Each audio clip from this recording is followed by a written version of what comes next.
Perkenalkan, nama saya Eber Revaldo Haloho. Saya dari Universitas AKBP Nomensen Pematang Siantar, program studi ilmu komputer dengan MPM 23020501000.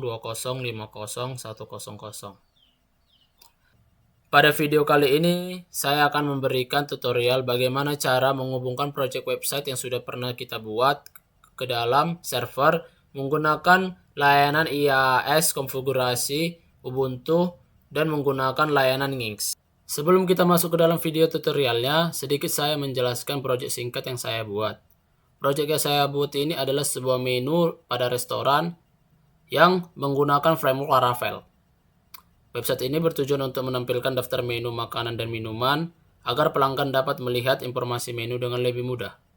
Website ini juga dilengkapi dengan halaman admin untuk mengelola data menu, seperti menambah, mengubah, dan menghapus data. Dalam pengembangannya, proyek ini menggunakan Laravel sebagai framework, MySQL sebagai database, dan nantinya dijalankan pada server Ubuntu menggunakan Nginx. Baik, di sini kita langsung masuk saja ke dalam video tutorialnya. Langkah yang pertama yaitu kita harus membuka Ubuntu. Di sini sudah saya buka Ubuntu servernya dan sudah saya loginkan. Dan di sini langkah yang kedua kita harus mengupdate page-nya. Kita ketik perintah sudo apt update.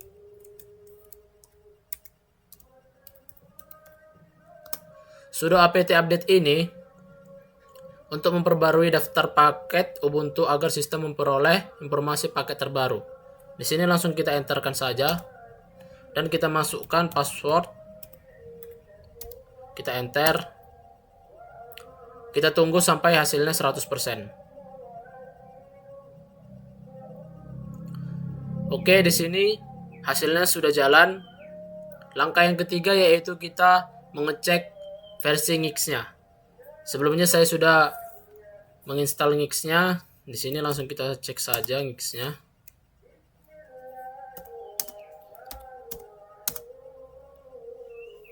Nginx ini pastikan sudah berjalan dan juga sudah terinstall, karena dia berfungsi sebagai web server yang melayani permintaan dari browser.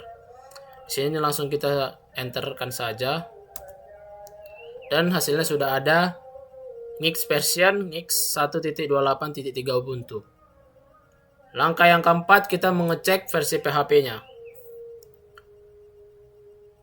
Cek versi PHP ini digunakan untuk menjalankan aplikasi pada Laravel.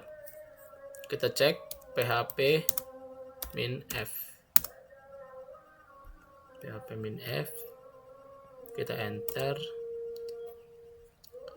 Nah, di sini versi PHP-nya sudah muncul PHP 8.54. Langkah yang kelima yaitu kita harus mengecek versi MySQL-nya.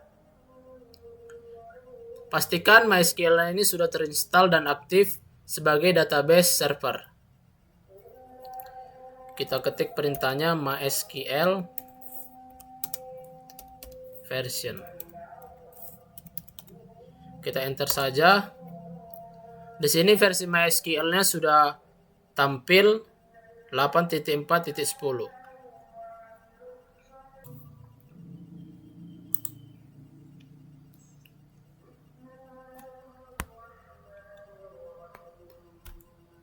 Oke, kita langsung masuk ke dalam video tutorialnya. Langkah yang pertama, kita harus masuk ke dalam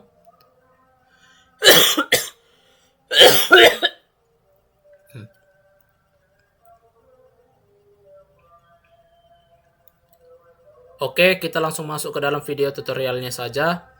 Langkah yang pertama kita harus membuka. Oke, kita sudah masuk ke dalam. Baik, kita langsung masuk ke dalam video tutorialnya. Langkah yang pertama kita harus membuka Ubuntu. Di sini Ubuntu sudah saya buka.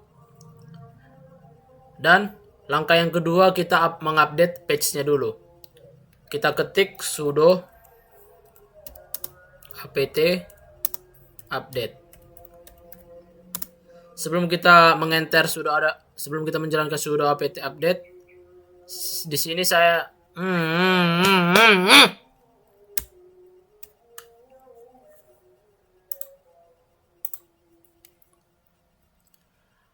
Baik, di sini kita langsung masuk ke dalam video.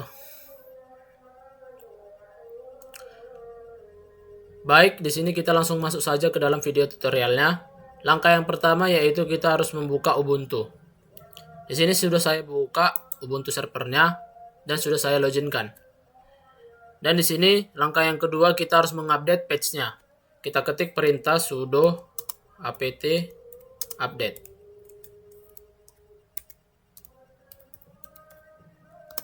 Sudo apt update ini untuk memperbarui daftar paket Ubuntu agar sistem memperoleh informasi paket terbaru. Di sini langsung kita enterkan saja dan kita masukkan password. Kita enter. Kita tunggu sampai hasilnya 100%. Oke, di sini hasilnya sudah jalan. Langkah yang ketiga yaitu kita mengecek versi Nix-nya. Sebelumnya saya sudah menginstal Nix-nya. Di sini langsung kita cek saja Nix-nya.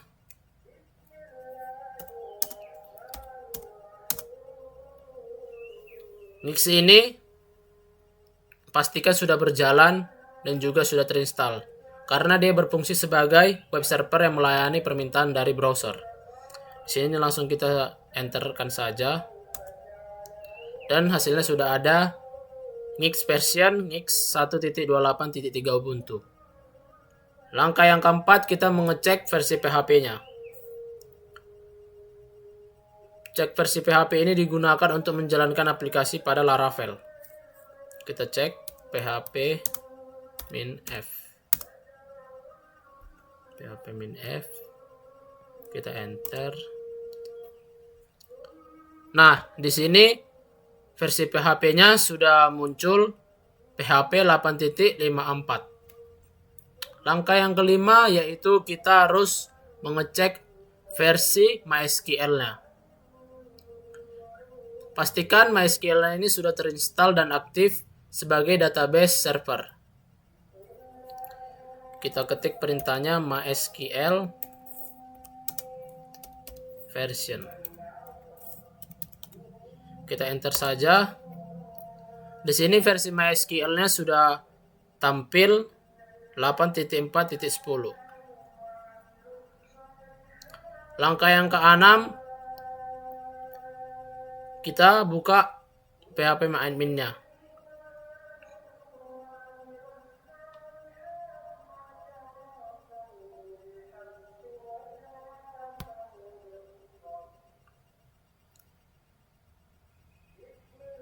Langkah yang keenam selanjutnya saya membuka PHP admin untuk mengelola database melalui browser.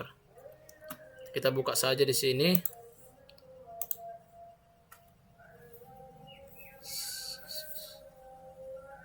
Seratus titik 123.99.47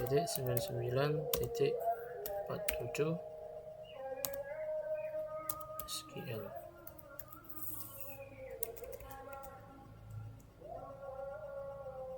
PHP admin.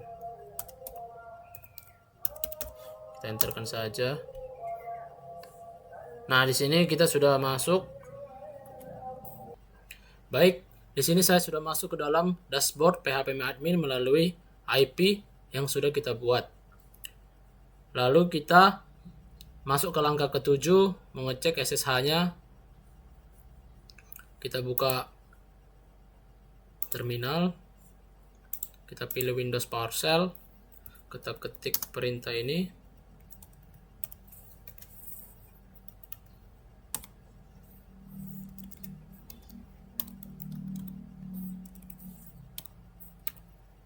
Kita enter. Kita masukkan password kita. Kita enter. Nah, di sini Ubuntu-nya sudah jalan di PowerShell-nya. Lalu kita mengecek juga di dalam CyberDuck-nya. CyberDuck-nya juga sini sudah jalan juga. Di sini ada beberapa file kita. Ini beserta isi-isi yang ada di dalamnya. Lalu selanjutnya kita masuk ke langkah yang ke-8, yaitu masuk ke dalam Visual Studio Code supaya kita bisa live coding di dalam Visual Studio Code-nya, dan kita bisa masuk ke dalam file kita dan langsung bisa mengecek website yang sudah kita buat. Kita di situ bisa mengotak-atik file kita dan juga beserta dengan isinya. Kita langsung masuk saja ke dalam Visual Studio Code-nya. Ini di sini sudah ada file kita, post copy. Sebelum kita live coding di dalam Visual Studio Code-nya, pertama kita menginstal Remote SSH pada extension yang ada di dalam Visual Studio Code. Contohnya yang ini.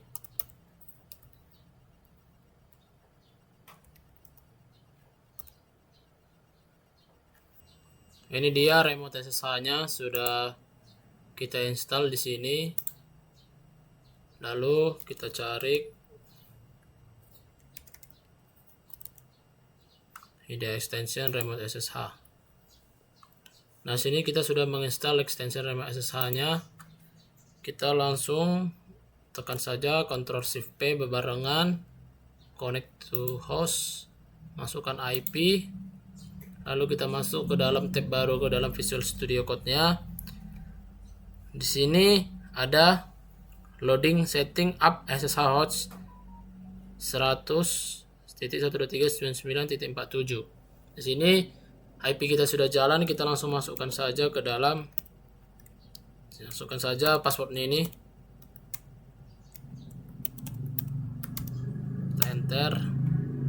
Di sini kita sudah masuk ke dalam Visual Studio Code-nya. Di sini kita bisa mengubah isi yang ada di dalam website kita. Contohnya ini ada restoran terbaik, kita buka restoran bintang 5. Lalu kita langsung masuk ke dalam browsernya saja. Baik, berhubung jaringan saya bermasalah, jadi IP-nya tidak bisa dibuka. Jadi di sini langsung masuk saja ke dalam servernya. Intinya jika live codingnya itu bisa terbuka, kita bisa mengedit di dalam Visual Studio Code-nya, lalu ini bisa diedit juga websitenya. Contohnya seperti ini. Oke, baik, berhubung jaringan saya bermasalah, di sini IP saya tidak bisa terbuka ya. Jadi saya menggunakan IP yang ada pada Laravel saja. Contohnya ini. Tetapi itu bisa juga dicoba. Baik, itu saja yang bisa saya berikan tutorial bagaimana cara menghubungkan project Laravel ke dalam server. Sekian dan terima kasih.